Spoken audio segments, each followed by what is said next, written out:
A millennial is talking to someone new, maybe at work, maybe at a bar, maybe just in passing. And at some point, age comes up. They mention it without thinking too much about it. Early 30s, mid 30s, sometimes even late 30s. And the reaction is usually the same. There's a pause, a slight shift in expression, a quiet recalculation happening in real time. Wait, really? Because that's not what the other person expected, not based on how they look, not based on how they carry themselves, and not based on how they present in the moment. And it's not just one interaction, it happens again and again in slightly different forms. Millennials have developed a reputation for looking younger than they are, a generation now firmly in their 30s and early 40s that is still regularly mistaken for being much earlier in life. And part of what makes this noticeable is that it wasn't always like this. If you look back even a few decades, people in their early 30s often looked older, even at a biological level. More visible aging in the face, earlier balding, more wear in the skin. A character like George Costanza, in his early 30s, doesn't just read older, he looks older. Not just because of the clothing or the job, but because of the physical cues as well. And when you place that next to a millennial of the same age, the contrast becomes hard to ignore. More youthful facial features, smoother skin, less visible aging overall. So from the outside, the explanation feels simple. Better skincare, more sunscreen, less smoking, more awareness around health. And there is something to that. Those changes are real, and they do matter. But like most simple explanations, it only captures part of what is happening. Because what people are reacting to is not just how millennials are aging physically, it's how age itself is being expressed and how it's being interpreted in a different environment. Because in the past, age was easier to read. Not because people were dramatically different, but because the signals surrounding them were clearer. Marriage happened earlier. Children came earlier. Careers stabilized earlier. Homes were purchased earlier. And those weren't just milestones, they were markers. They told you, without needing explanation, where someone was in life. And over time, those markers started to shift, or in some cases, disappear entirely. Force 1, delayed milestones. Previous generations moved through life along a more compressed timeline. Major life events arrived earlier, and those events created a kind of visual shorthand for adulthood. You didn't just become older, you became recognizable as older. Millennials came of age in a different structure. Many of those same milestones were pushed later, redefined, or removed from the expected path. Marriage happens later, if it happens. Children come later, if they come. Careers take longer to stabilize, and homeownership is often delayed. And when those markers move, the perception of age moves with them.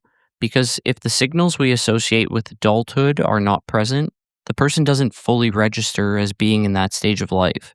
Force 2, the collapse of the adult uniform. There was a time when age came with a clear visual progression. The way you dressed at 22 looked different from how you dressed at 32, which looked different again from 42. Clothing helped communicate stage of life. But over time, that system flattened. Casual wear became universal. Workplaces relaxed expectations. Generational differences became less visible.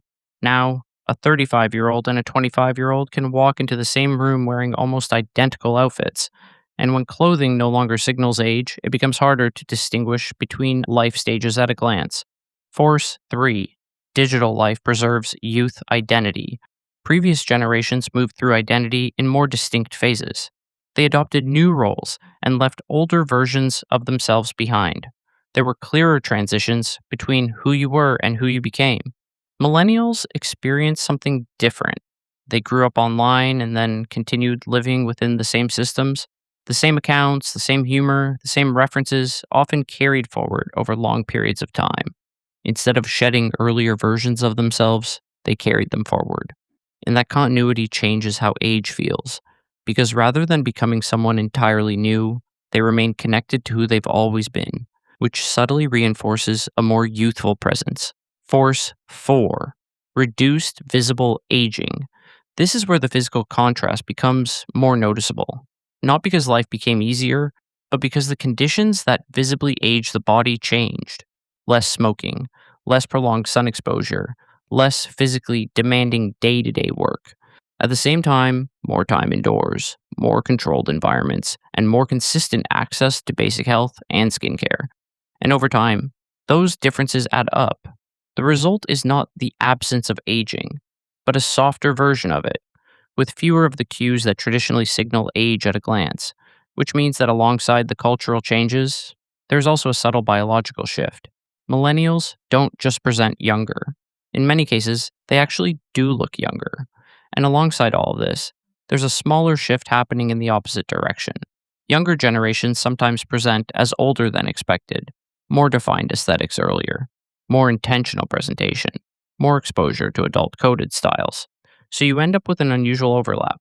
People in their 30s who are consistently read as younger, and people in their early 20s who are sometimes read as older. And when those ranges begin to overlap, the line between them becomes less clear. And this is where the deeper pattern comes into focus. This isn't just about millennials looking young, it's about aging, becoming less visually obvious.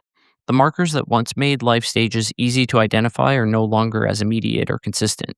The timeline is less rigid, the transitions are less defined, the signals are less visible. So when someone says millennials don't look their age, what they're reacting to is not just appearance, it's the absence of the cues they expect to see. Because age used to come with clarity, and now that clarity has softened. Not because people stopped aging, but because the system we use to recognize aging has changed. Millennials didn't avoid getting older. They moved through a version of adulthood where the traditional markers arrived later, or took on different forms, or never fully appeared at all. And at the same time, they aged under conditions that softened the visible signs. So, what looks like youth is actually a combination of both, a generation that carries fewer external markers of adulthood and fewer immediate visual signals of aging. And when those two things come together, age doesn't disappear, it just becomes harder to see.